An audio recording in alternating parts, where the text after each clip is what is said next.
बिस्मिल्लाहिर्रहमानिर्रहीम। अस्सलाम वालेकुम नाज़रीन किराम, सुबह की उर्दू खबरें लेकर मैं हूं मलिक रूफ आपकी खिदमत में हाजिर।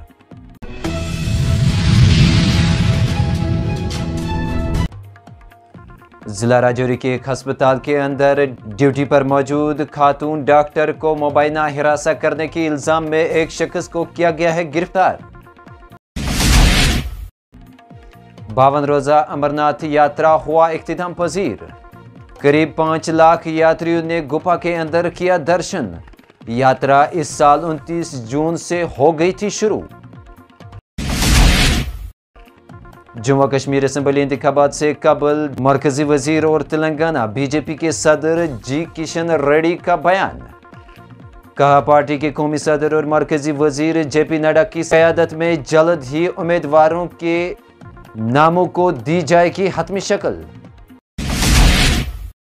शुमाली कश्मीर के कुपवाड़ा के होरेल मावर इलाके में रीछ ने एक मामर शख्स को कर दिया है शदीद जख्मी, जिसकी शिनाख्त गुलाम नबी वार 68 साला साकिन हरेल मावर के तौर हुई है।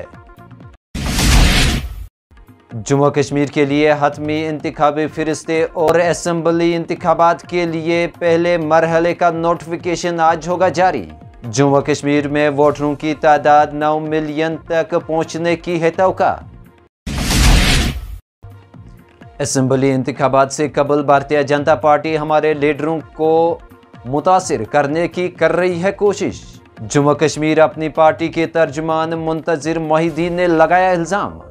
कहा, हम पर आगाज से ही बीजेपी की ए और बी टीमों का लगाया जा रहा था लेबल। नेशनल कॉन्फ्रेंस के मंशूर पर रद्द-ए-अमल जाहिर करते हुए मरकजी वजीर जी किशन रेड्डी का बयान। कहा, दफा 370 को वापस लाने का सवाल ही नहीं होता है पैदा, क्योंकि जम्मू कश्मीर में ना ही उमर अब्दुल्ला और ना ही कांग्रेस दोबारा आएगी इख्तिदार में। पीपल्स डेमोक्रेटिक पार्टी ने 18 सितंबर से शुरू होने वाले असेंबली इंतखाबात से कबल हल्का इंचार्जों की फहरिस्त को दी है हतमी शक्ल। महबूबा मुफ्ती की बेटी इल्तिजा मुफ्ती को जनूबी कश्मीर के बिजबिहाटा के इंचार्ज किया गया मुकर्रर। आज के खबरों में इतना ही। ताज़ा अपडेट्स के लिए आप देखते रहिए JK अनहर्ड। खुदा हाफिज।